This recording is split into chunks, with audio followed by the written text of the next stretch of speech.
ज्या ठिकाणी आमच्या मुलीला त्या त्या ठिकाणी करायचं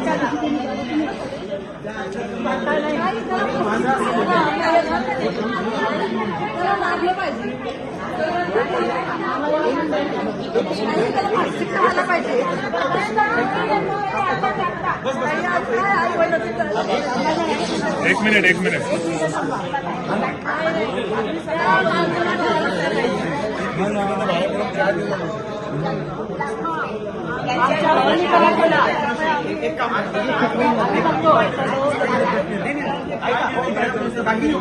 आम्ही त्यांना सांगितलं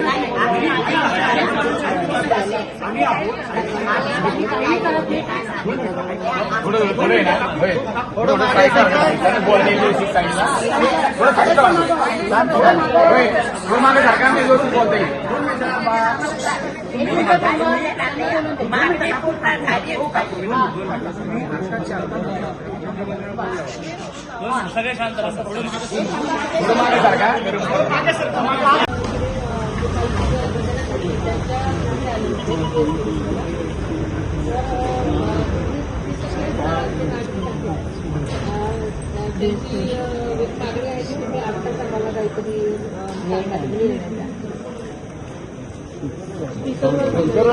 दोन मिनिटं शांत राहा. हॅलो नमस्कार साहेब. नमस्कार. आमची अशी इच्छा आहे की ज्या मुलीवरती हा अत्याचार झालेला आहे त्या मुलीच्या आई वडिलांसोबत आपल्या भारताचे केंद्रीय मंत्री अमित शहाजी यांनी त्यांच्याशी बोलून त्यांच्याकडून आम्हाला आश्वासन पाहिजे. तुम्ही तो पाठपुरावा करावा म्हणून महाराष्ट्राचे गृहमंत्री आणि मुख्यमंत्री म्हणून तुमची जबाबदारी आहे. म्हणून आम्ही तुमच्याकडे त्याच दृष्टीने बघत आहोत. आज त्या मुलीचे आई बाबा मेल्यासारखे आहेत साहेब. आम्हाला तुमच्यावर विश्वास आणि आम्हाला तुमच्यावरती पूर्ण विश्वास आहे.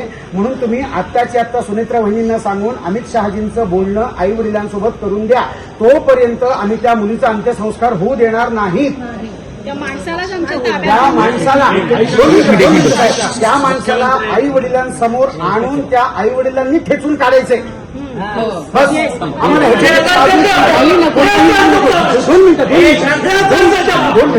दोन मिनिटं साहेब. आणि 2 मिनिटं मला सांगा.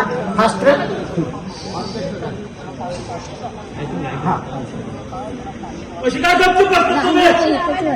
नको आम्हाला. ऐका 2 मिनिटं. मला एक सांगा फडणवीस साहेब, फास्ट ट्रॅकच्या आपली जी काय फास्ट ट्रॅकची केस आहे ती आतापर्यंत आत्ताची आत्ता 2, 4, 8 दिवसात 15 दिवसात कोणाची निकालाला लावली तुम्ही सांगा बरं. कोणाची निकालाला लावली?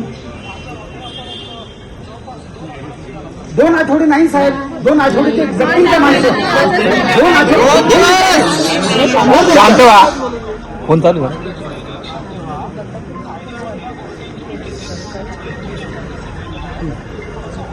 बरं ऐका. नाही ना बरोबर.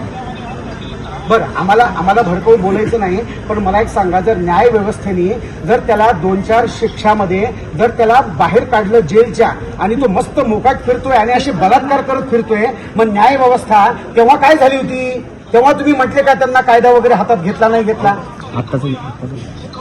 हा बर. सर तुमच्यावर विश्वास आहे बरं का पूर्ण.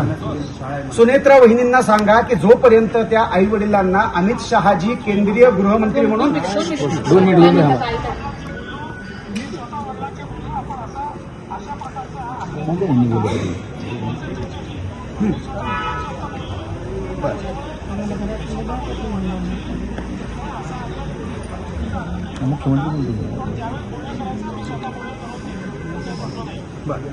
ठीक आहे. तुम्ही मुख्यमंत्री म्हणून ह्याचा पाठपुरावा करावा अशी आमची विनंती आहे. फास्ट्रॅकच्या पुढे काही असेल तेही करा साहेब. फास्ट बस आमच्या समोर आम्हाला फाशी बघायची त्याची नाही. आणि फक्त ह्या केसबद्दल नाही, पुढे त्याच्यानंतर ह्या माणसाला फाशी दिल्यानंतर अशी घटना घडू द्या की सगळ्यांची फाटली पाहिजे. पुढे अशा घटना घडणार नाही अशीच शिक्षा व्हायला पाहिजे. मागे